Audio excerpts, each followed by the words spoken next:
तेसलोनिकारांक पावलुचें पयलें पत्र 5 जागृतायेन सुम्याच्या येण्याक रावचें.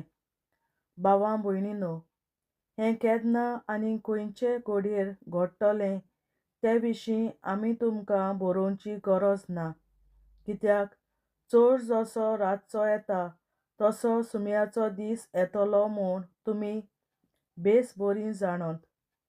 सगळें शांत आसा, कसलीच भिरांत ना अशें म्हणटात थंयच आसतना रावनासलें निसंटोन तांचेर येतलें. जश्यो बालांतराच्यो दुखी एके गरबेस बायलेचेर अकस्मात येतात तशें तें निसंटोन पावतलें आनी तांतलो कोणूच सुटचो ना. पूण तो दीस चोर कसो येवन तुमकां सांबाळूंक तुमी भावां भयणींनो कालोखांत नात. तुमी सगळीं उजवाडाचीं मनशां, दिसाचीं मनशां, आमी रातचीं आनी कालोखाचीं मनशां न्हय. म्हणटच हेरां मनशां भाशेन आमी न्हिदून आसचीं न्हय, पूण जागृत रावया आनी सोगट्यांक मोर्याद सांबाळुया. न्हिदतात तीं रातचीं न्हिदतात आनी बेबदीकाय करतात तीं रातची बेबदीकाय करतात. पूण आमी दिसाचीं मनशां आनी आमचें जिवीत मर्यादेचें जावचें. आमची छाती राखपाचें हातयार जावं दी आमचो बावार्थ आनी प्रितीमोग.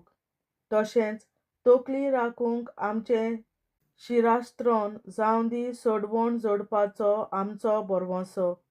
कित्याक आमी आपल्या क्रोधाक सांपडचीं म्हूण न्हय, पूण आमच्या सुम्या जेजू क्रिस्ता उद्देशीं आमी सोडवण जोडची म्हूण आमचे सोरीं देवाची येवजण.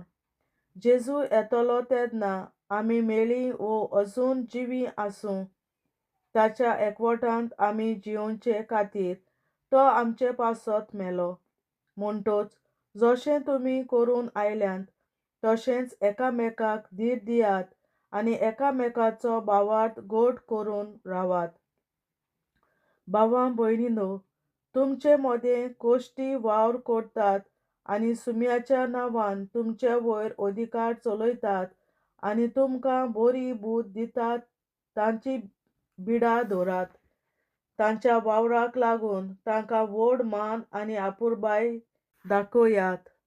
तुमचे मदें शांतीन चलात.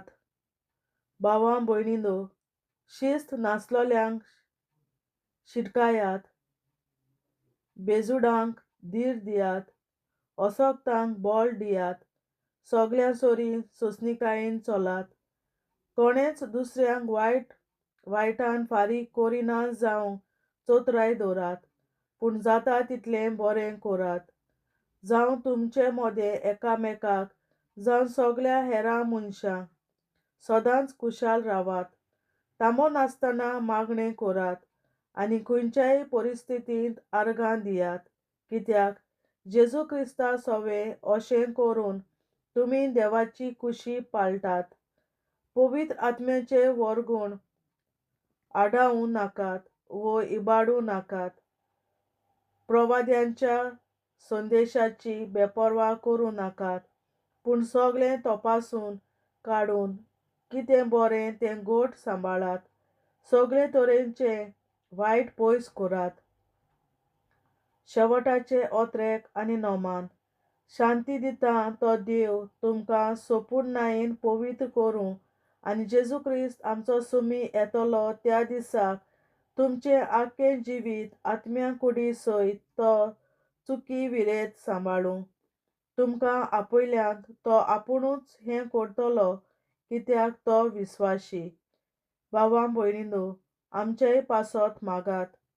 सगळ्या भावां भयणींक तुमच्या मोगाची खुणां दियात.